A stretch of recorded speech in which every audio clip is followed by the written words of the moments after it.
Welcome to Fully Booked, the bookish podcast where I'll chat about all things book and reading related. Whether you're a new or a pro reader, there's something for everyone to learn. I'm here to help you on your reading journey and find that next great read that will keep you fully booked.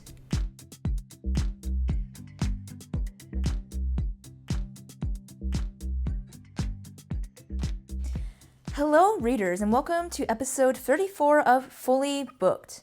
I am your host, Natalie, and today's episode is going to be, as the title says, going through every single book on my physical TBR, actually pretty much going through probably every single book that I actually own, and why I don't own as many physical books. I feel like it's been a while since I've actually looked at and examined every single book that I own. I can definitely say a lot of the books that I physically own right now, I've had on my TBR for probably 2+ years. Definitely at least over a year. Some of them I probably couldn't even tell you when I bought and picked them up. So anyways, that is what we're going to be doing in today's episode. But before we actually start diving into all the books on my physical TBR, let's do a quick Dom of the day. With the drop in temperature, it makes it perfect for me to have my steaming cup of chimney tea this morning, which leads me to today's brand partner. Now, for those of you who have been around a bit, obviously chimney tea is not anything new here on the podcast, and besides days that I'm filming or recording, it has honestly become an integral part of my daily routine, and I think it's honestly the best replacement for coffee in terms of being able to get my caffeine fix later in the day. It can be really hard to stay awake and stay alert and focused, but having a cup of tea has been really helping me to improve my focus, stay more alert, and also just add a little bit of sense of calm and balance into my day. Now, they do have the 3 regular tea profiles that I can choose from on their website, and they recently just launched a new milk tea flavor profile, which has beautiful, creamy, and floral aroma and notes. It's lightly roasted, and it's honestly going to be a great addition to your daily routine, especially, or I should say, hopefully, as the spring weather continues to roll around. So if you're interested in learning more or placing an order, you can go ahead and click the link in my show notes or description, depending on where you're listening right now, and you can use my code to get 10% off of your order. Thank you so much again to Chimney Tea for being today's brand partner, and let's get back to the rest of the episode. All right, now for outfit of the day, nothing too exciting is always going on. I honestly just threw on my Count It All Joy sweatshirt, which is from the first verse in the book of James, for those of you that don't know. And then books of the day, okay, I'm honestly only going to talk about the 2 that I'm actively reading. So the 2 books that I'm actively reading are Where the Crawdads Sing and First Line Wins, which I actually just started yesterday, and I do have it on my Kindle, but I also have it as an audiobook, so I'm kind of hybrid reading that one. I have to say, that one is pretty fun. I'm enjoying it so far. I only got 25% in. I'm curious to keep reading that one. And then, as for Where the Crawdads Sing, this one was actually recommended to me by someone. So, actually stay tuned for more on that book, because that's going to be in a future episode. But yeah, that one I'm also enjoying. Obviously, it's a very different feel, as this one's kind of lipstick, but it also has a bit of a mystery subplot element. I'm curious to see how that one goes, how the mystery unfolds. I feel like it's a really good book if you're a fan of Kristen Hanna. It's got that kind of feel, kind of that very slow build up, and really takes time to get to know the main characters. So first off, let's talk about why I don't own that many books. And you guys are going to see in a minute that my book selection is truly a bit on the smaller side compared to other content creators as well as other readers in general. Now, I'm going to be honest, I think there are 2 main reasons why I don't own a lot of books, and it basically comes down to space and money. So, space. I think I've mentioned it maybe once or twice on the podcast that I live in a 1-bedroom apartment still, and considering all things, I actually do have a pretty large space if you're comparing to other apartments around the area or closer to the downtown core. But my husband has been living with me for a bit over a year now, and between all of our stuff combined, the physical space and the layout in this apartment, it just lends little to no room to have more or bigger bookshelves. I basically just have two small bookshelves that I've actually had since childhood still in this apartment, and that's the only place where I have to store books right now. And I'm just really in a stage of life where it doesn't really make sense to be able to build more or bookshelves or make more room for books. I'm also not really in a stage of life where, I don't know, moving to a bigger place is an option yet, whether it's renting or buying. So yeah, I kind of just have to work with what I got. Now, the second point that I made on money. So if I'm going to be honest with you guys right now, I'm not in the most stable financial situation right now.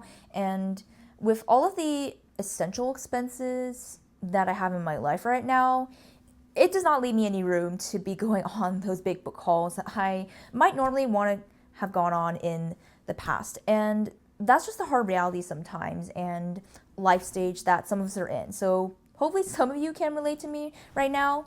I just have to say, I feel like it's kind of unfortunate that book buying can be such a barrier for actually reading books, because for those of you listening who are very regular readers, you can probably understand this point of that buying books is completely separate hobby from reading books, which, I don't know, might not make sense to some of you, but again, to those of us who read, I feel like it's pretty obvious that while these are, I would say they are directly linked, they're still kind of separate hobbies and practices, I guess, so to speak, which again is a shame, because some of us really don't, necessarily have the means to buy and own every single book that we want to read. And yes, of course, there are resources like the library, but if your library is anything like my local one and the wait times can get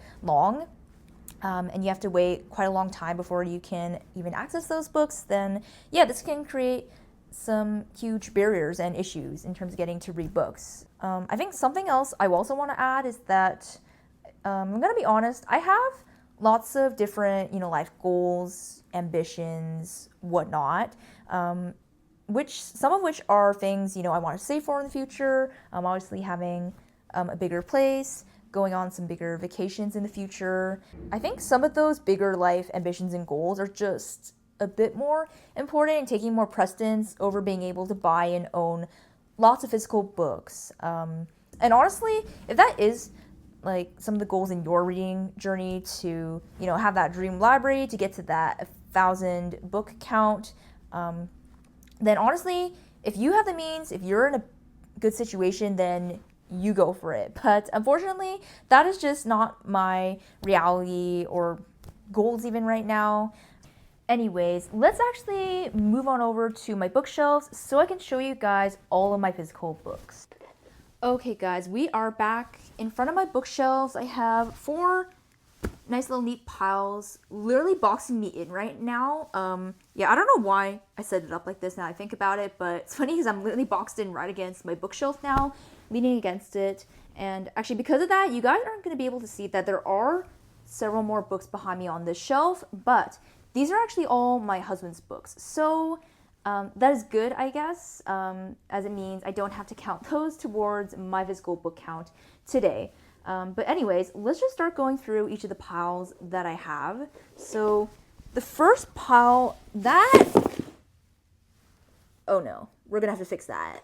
Okay, hopefully if you guys are watching, you can be able to see most of this pile that I have here. These are actually all books that I've already read, which again is good, as they're not going to count towards my physical TBR, but yeah, they're just a bunch of books that I've just held on to. Now, for those of you that were looking closely just now, you're probably asking, Natalie, why is Harry Potter and the Chamber of Secrets in that pile, and where are the rest of the Harry Potter books? And my answer is the rest of them are at my parents' house, and the reason that I only have Harry Potter and the Chamber of Secrets here is because my husband actually read Harry Potter for the first time, or I should say the first book at least. I think back in late 2023 now is when he finished Philosopher's Stone, and he really enjoyed it. And I told him that I own, all the books physically, so that if he wanted to continue the series, that he could. And he said he did want to try reading the next book, so I brought Chamber of Secrets in hopes that he would pick it up sometime, and let's just say sometime has not happened yet. Hopefully, I can get him to read it at some point in the future, but unfortunately, he is a very busy person. Audiobooks are also just more easily accessible for him, and yeah, to keep him in his reading habit. So I guess that's just where we're at right now for that. And I guess I'll just also add the note that I probably have about, I want to say maybe 50 other of my childhood books that are all at my parents' house, who live some ways away from me. So unfortunately, I can't go through those books today. But yeah, something to keep in mind in terms of my actual physical book count as well. Okay, the next pile in front of me, this is where my physical TBR actually starts. And I just want to note that I pulled all my books randomly from my shelf and just started putting them in piles around me. So if the order seems completely random, it's because it is.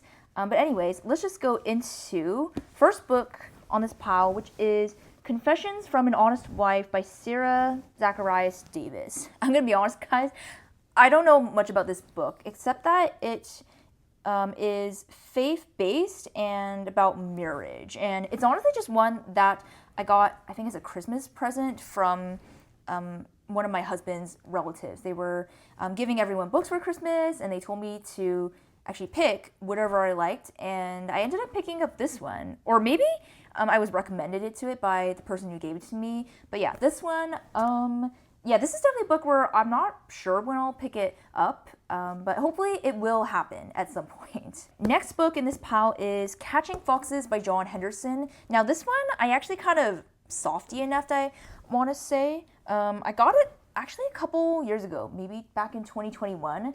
My parents gave it to me to kind of start preparing my mind for marriage. This is another faith-based pre-marriage book. Yeah, unfortunately, this is one that I kind of started on a whim. Actually, I can even see that I have a bookmark in this one still, and then I never ended up finishing it. It sucks because I would have liked to have finished this before I got married, but I guess long story short, I had a super short engagement and there was just not enough time to complete this book. But there is a lot of good wisdom and content in it, I'm sure, so maybe just for the sake of it, I'll pick it up in the future. Okay, next book we have a Jane Austen book, Northanger Abbey. I think I bought this back when I was still attending University of Waterloo at the bookstore, and there were a lot of books that you could get for like discounted prices. I feel like I was in an era of more classic and general fiction literature, and I just happened to pick this one up. It's also a really short book, if you guys can't tell, so it would honestly be nice to pick this up at some point. I just don't know when. I haven't really been in my classics era, which is sad because obviously there are so many great classics that it's weird. I know I want to read, but I just haven't been in the right state of mind or mood to read. But Jane Austen is a very, very classic author. I do like the books that I have read by her, so hopefully, again, I can pick this up. This is not a classic, but instead we have The Ministry of Time by Kellyanne Bradley. Sorry, I had to peek at the author's name because I forgot how to say that for a minute. But yes, we have this one. Now this one I bought maybe like a month or two ago. I want to say I picked it up, happened to get it for a discounted price at my local Costco. But yeah, I got this one as a paperback just because, I don't know why, I still prefer paperbacks in general over hardcover, even though some books can be nice to have in hardcover. But anyways, if you guys don't know, this one was pretty highly talked about in the online book community last year. It ended up winning a Goodreads Choice Award, so I've been pretty intrigued to pick it up, and it's a bit of a sci-fi novel that involves time travel. So yeah, I definitely, actually this one I can say, I will definitely be picking this one up because I did put it on my spring TBR. So stay tuned to hear about this one soon. Next book, this one I was lucky to get in a Blind White Elephant holiday book swap, which is the Postcard by Anne Brest. Also, excuse me that I don't know the titles and authors of a lot of these books that I'm picking up. But yes, this one is a historical fiction, or it might be loosely based on real life events. I can't exactly remember. I think it's basically like a dual timeline between like around World War II time, around the time of the Holocaust, and then it flashes forward to the early 2000s. And actually, I'm just going to read a bit of the back of this because I do not remember exactly what this is about. It is Anne Brest's The Postcard is among the most acclaimed and beloved French novels of recent years. It is at once a gripping investigation into family trauma, a poignant tale of mothers and daughters, and a vivid portrait of 20th century Parisian intellectual and artistic life. January 2003. Together with the usual holiday cards, an anonymous postcard is delivered to the Brest family home. On the front, a photo of the Opera Garnier in Paris. On the back, the names of Anne Brest's maternal great-grandparents, Ephraim and Emma, and their children, Noemi and Jacques, all killed at Auschwitz. Years after the postcard is delivered, the heroine of this novel is moved to discover who sent it and why. What emerges is a moving saga of a family devastated by the travail of the 20th century and partly restored through the power of storytelling. So, yes, that is what this one's about. And I guess it was right. It is loosely based on real life. This is definitely the type of book where I'm intrigued, but I'm not sure when exactly I will pick it up. A book, meanwhile, that I do need to pick up is The Grandest Games by Jennifer Lynn Barnes. Now, you guys know that I was on a bit of a Jennifer Lynn Barnes Inheritance Games kick as I binged the whole Inheritance Games original trilogy back in the whole month of October last year. And I really loved that series. I loved the pacing of it, all the puzzles and twists and turns. I think she's just really good at creating fast-paced, multi-layered characters and leveled worlds. I just found the Inheritance Games world very intriguing, also very fun at the same time. I'm going to be honest, I'm not sure if I loved the romance looking back in this book now, but I did enjoy it overall at the time while I was reading. And this one is the sequel series follow-up to the Inheritance Games and still following Avery, I think some of the brothers, but also we're going to get introduced to some new characters in this one. So I really need to pick this one up. Actually, preface, these next few books are going to be Jennifer Lynn Barnes. So following The Grandest Game, I also have The Brothers Hawthorne. This one is like a follow-up to the trilogy. I think the timeline of it takes place sometime, I want to say in between the second and the third book, or around the time of the third book, and it closely follows, I think, Grayson and Jameson and a journey that they get sent on. More puzzles, more sort of games and mysteries get unfolded in this one. I feel like it's weird. This one's been fairly high on my TBR, but I haven't gone around to it for some reason because I keep getting around to like other highly anticipated books and new releases lately, and this one for some reason has ended up on the back burner, which is a shame because I had this originally on my April TBR, and because I wanted to get to my book club's book of the month, I ended up taking it off, but hopefully I do get around to this one sooner rather than later. Okay, now this is embarrassing as I also have the entire Naturals series, all 4 books, and as you can see, I still have not taken them out of the box or even taken the shrink wrap off of this box set. A bunch of you, if you've heard of Jennifer Lynn Barnes, then you've probably heard of this series as well. It's basically like a YA, I think, mystery thriller that's based on a bunch of these teens that have, I think, like specialized skills, and they get recruited into like some school or some program that's like kind of FBI-like. They solve murder, like mysteries and investigations, and all this stuff happens. I don't really know much more beyond that, honestly, but I've heard this one is very Criminal Minds-like, I guess if you're into those kinds of shows, which I watch a little bit of Criminal Minds. I've also watched shows like Law & Order, so I think, this kind of genre or books definitely intrigue me, and again, I've heard that these are, in Jennifer Lynn Barnes style, very fast-paced, very easy to get into, so hopefully, I don't know how many times I'm going to say hopefully in this episode, but hopefully we will also start this series. Okay, we're on to pile number 2. So first book on the pile, we have a random Christmas book that I got in a big Christmas book haul a couple years ago, and I have a bunch of them that I haven't read still. And this is one which is called It Happened One Christmas by Chantal Guertin. I'm sorry, I probably butchered her last name just there. Okay, this one, I'm just going to read the synopsis because I don't remember what this one's about.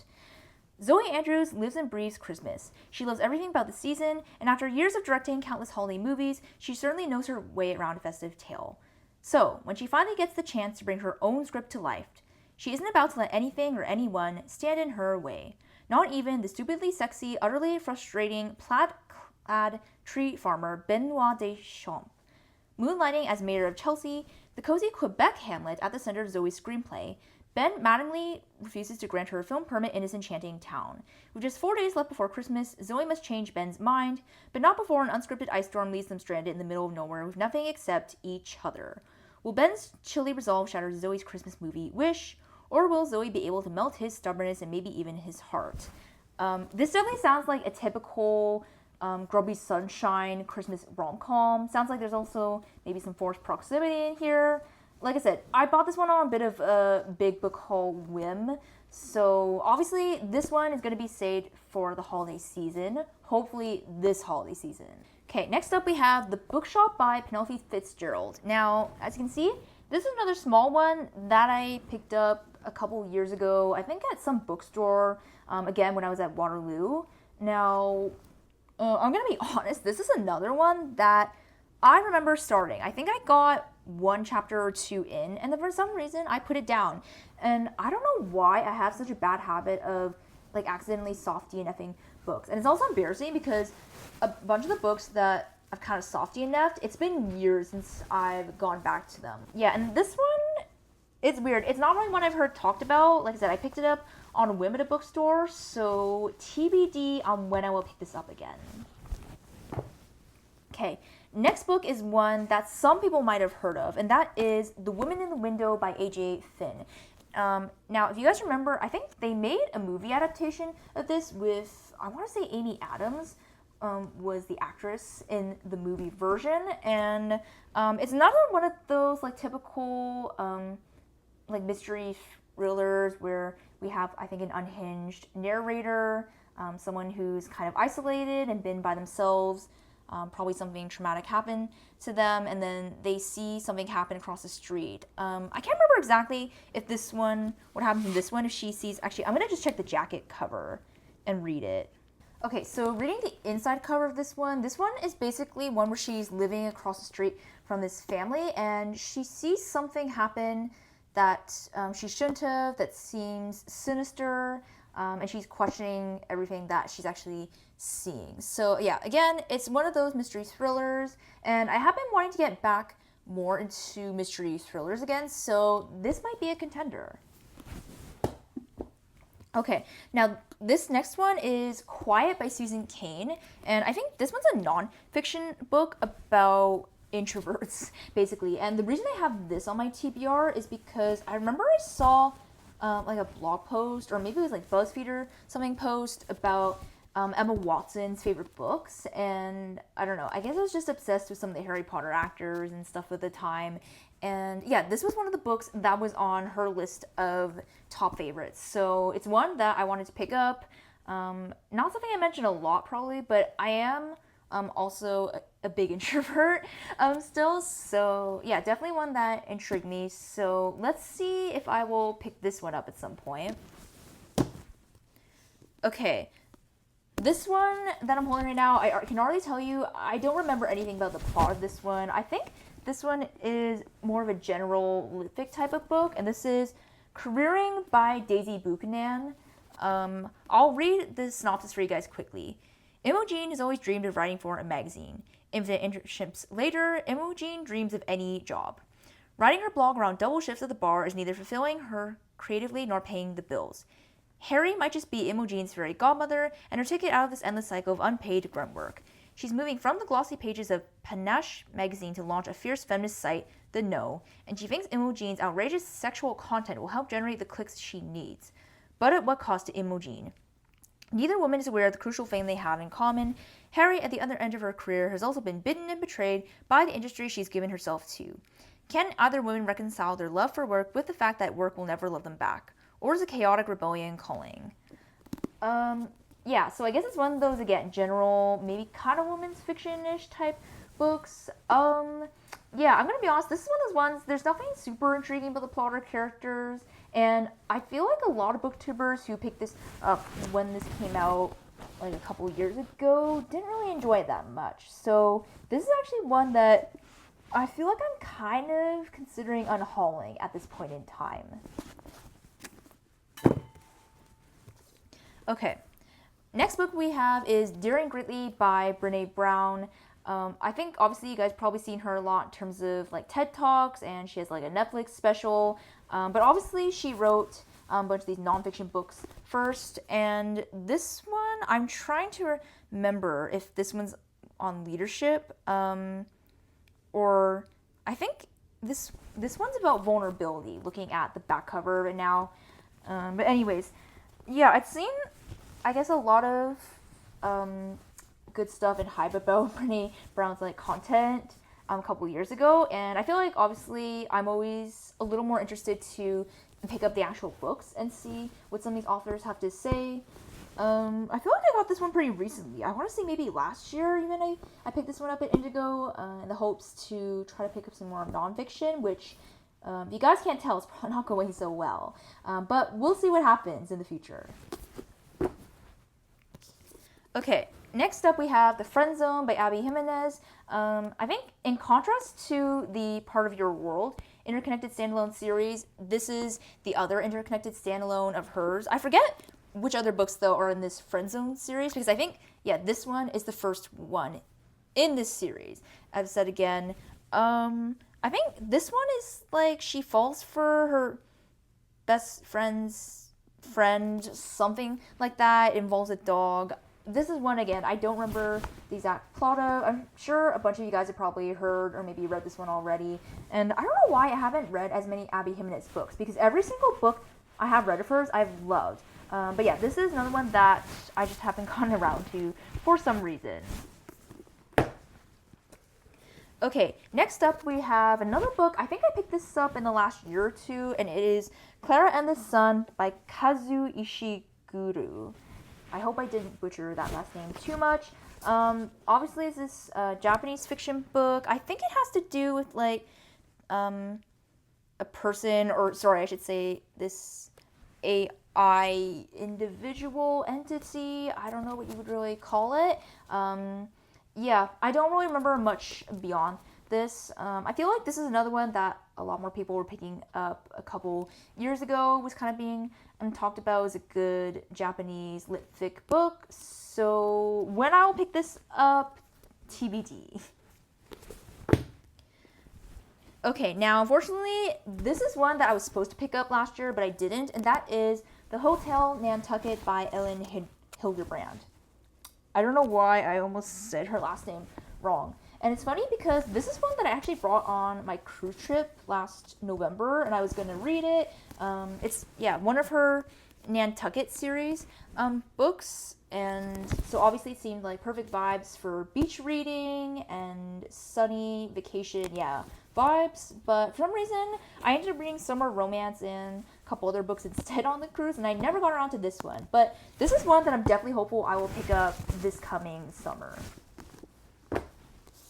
Okay, next up we have probably another highly talked about book a couple years ago, also kind of a book talk book, I would say, and that is The Midnight Library by Matt Haig. This one is one that has a magical realism element, and I can't remember, actually I'm just going to read you guys the back cover for this one again. But yeah, this is one, again, a couple years ago, and I got it in a book haul, actually as a secondhand copy. But again, it's been one that's been sitting on my shelf. So I feel like, honestly, I need to start doing more reading challenges so I actually start completing some of these books that have been sitting on my physical TBR. Because I feel like majority of the books that I'm showing you guys right now have been sitting on my physical TBR for too long. And I need to actually just go and read them. So, continuing that trend, we have The Goldfinch by Donna Tartt. Now, this is embarrassing because I picked this one up, oh my gosh, maybe more than 4 or 5 years ago, I want to say. Whenever my mom first gifted it to me is when I originally picked it up. And it's sad because I got through about a third of this book, I want to say. And then, as per usual, I randomly stopped and just put it down, and I never went back to it. It's been, like I said, years since I picked this book up, which is sad because in the time that I started reading this or obtained this book, they did make a movie with it. I think Ryan Reynolds might be in the movie version, if I'm not mistaken. I'd have to check on that, though. But yeah, this is one, again, it's kind of in the vein, obviously, of Secret History, in that there's some, not dark academia vibes, but there's, like, historical elements in this one, and this is one that involves a piece of artwork, so all stuff that would normally intrigue me, but don't ask me why, I haven't finished this book. Okay, and then I showed this one in a recent book haul that I did, and you guys don't come for me, but it is Fourth Wing by Rebecca Yarros. Yes, I am the only person or girl on the planet who has not started the Empyrean series, which is a shame because I totally missed out on the Onyx Storm hype, as I've mentioned a couple of times in some past episodes this year. Yeah, needless to say, this one is very, very high up on my series TBR for this year. It's honestly probably at the top of my list in terms of series that I want to start and be caught up on. So, needless to say, I hope at the least this first book gets read in this year. Alright everyone, we are finally down to the last pile, so let's do this. And as you can tell, we got a bunch more Christmas books. So, starting with The Christmas Wish by Lindsay Kelk. Sorry, just checking if that was actually her last name. This one, I don't really remember the premise that much, except I read the back cover, and it's basically a second chance Groundhog Day trope one. And if you guys know, or I forget if I did it in my trope ranking video episode, but Groundhog Day trope is not really my favorite. It's kind of like meh, obviously a bit in the middle in terms of my favorite to least favorite tropes. But I feel like it's a fun one for a holiday rom-com, so we shall see. Okay, next up we have a Jenny Bayliss book, which is The 12 Dates of Christmas. Again, premise of this one, it looks like basically like she tries to get set up on these 12 dates with 12 different men. Beyond that, again, I don't really remember. It's a Christmas book though, so needless to say, this will be for the holiday season. Okay, actually, these are all Jenny Bayliss, so I'm just going to group them together. We also have Meet Me Under the Mistletoe, and we have A December to Remember by Jenny Bayliss. And I think the reason I picked up a lot of her books was because I read... I don't remember the title now. I'll have to check what it is. But I read one of her Christmas romances and thought it was really cute and sweet. Also a bit more had some realistic elements, which I thought was kind of cool for a Christmas book. So I went on a book haul, and again, hopefully these will get read during the holiday season. Okay, next up we have Bookshops and Bone Dust by Travis Baldree. Yeah, this is one that I read Legends and Lattes. I think, actually, it's funny, Legends and Lattes was my first introduction to cozy fantasy, and I really like that genre now. It's potentially one of my favorites, and like I just need to read something more comforting and like uplifting, and not reading about, I don't know, all these great big war and politics going on in a fantasy book. Yeah, I'm definitely like a low stakes fantasy girl at times, and I can't remember what exactly this is. I think it's the sequel, so it's like interconnected to Legends and Lattes, if I'm not mistaken. Yeah, this is one that I got in a book haul a while ago, so hopefully I will find the right time to read this. Okay, looks like we got another Christmas books in the mix. I know, I told you guys, Christmas books, I got them all. Okay, and we have Wreck the Halls by Tessa Bailey. I don't remember the exact plot of this one, but I remember it's about two musicians and that they're teaming up for like some Christmas holiday music special, something like that.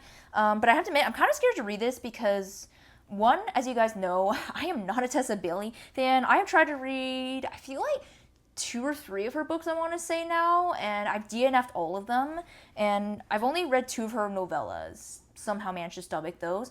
And then 2, I know a bunch of people who read this book said they did not like it at all, and I think even one person I know rated it 1 star.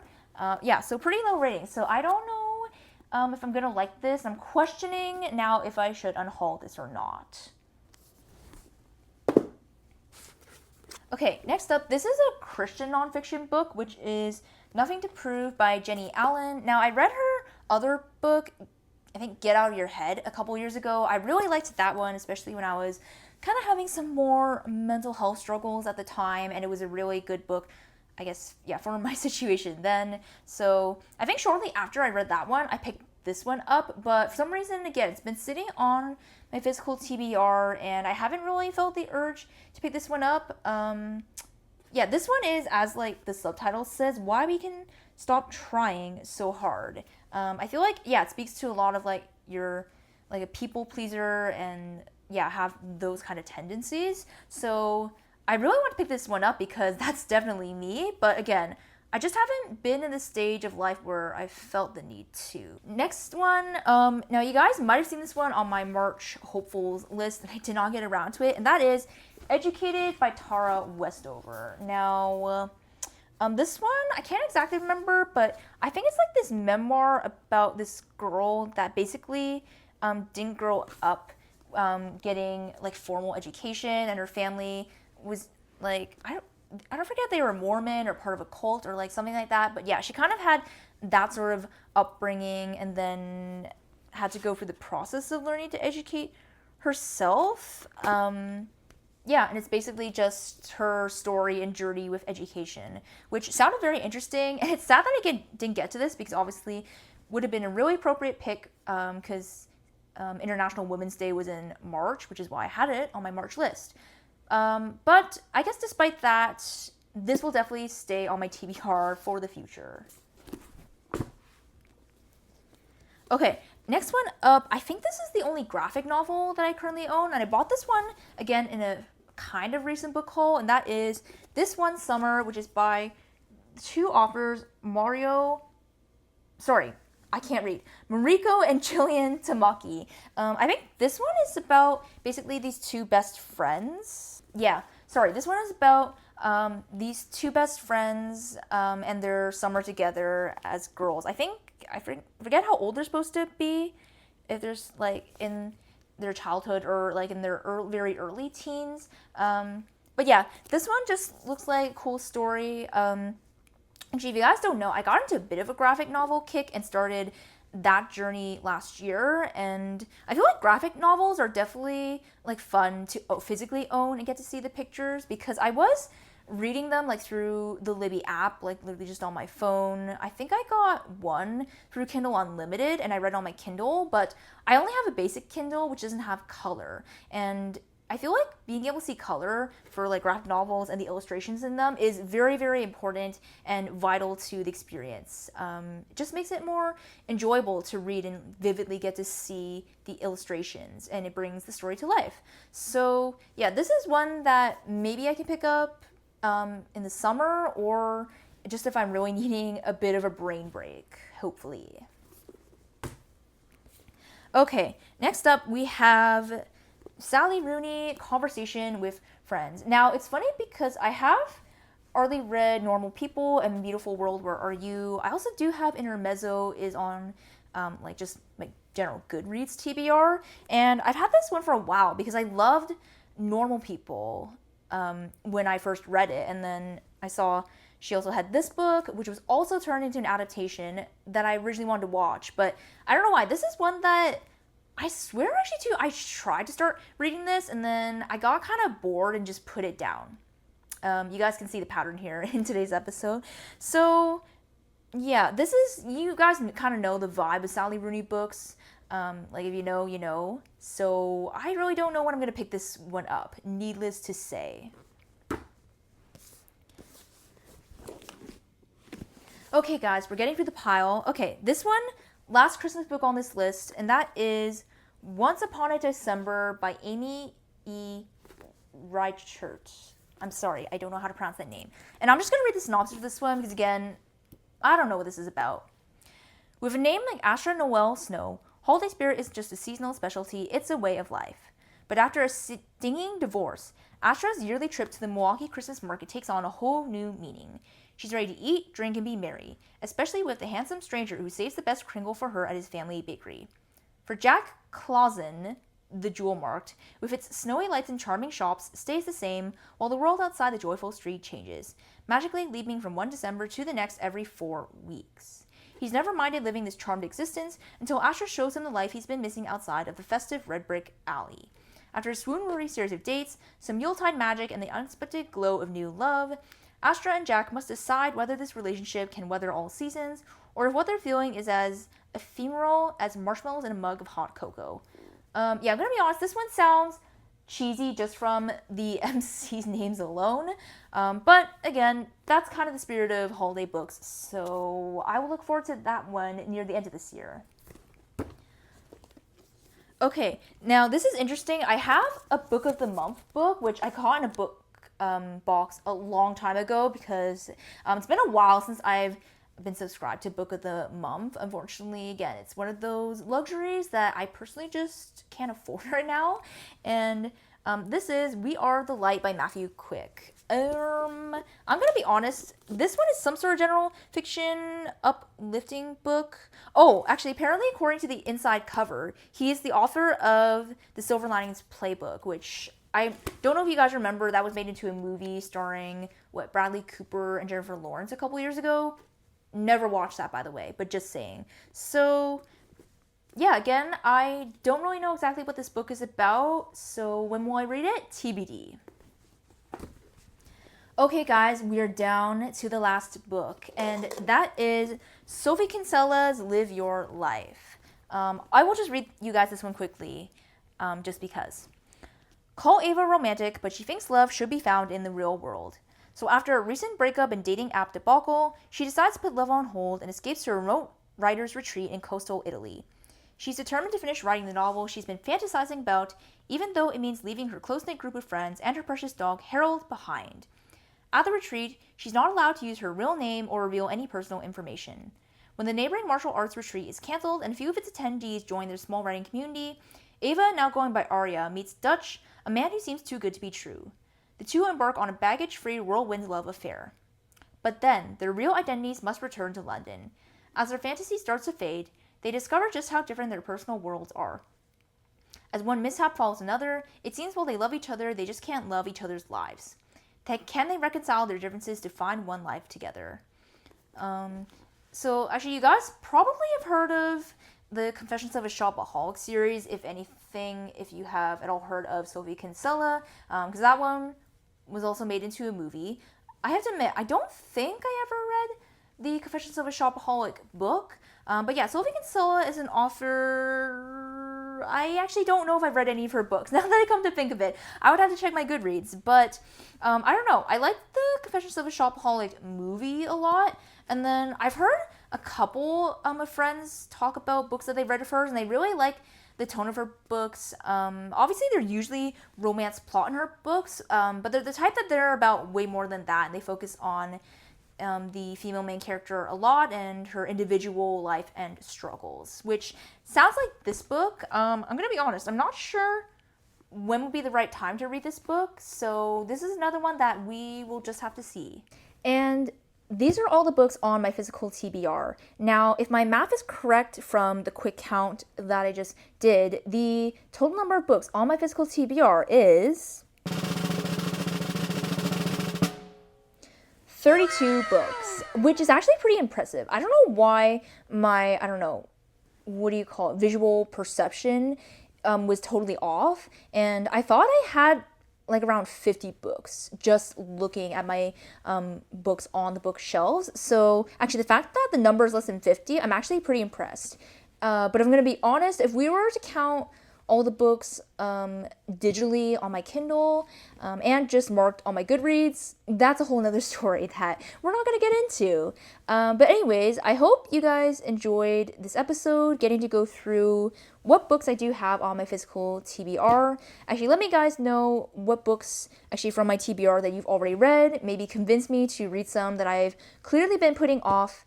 And I'd also love to know if you guys also own a lot of books, or how many in general you have on your physical TBR.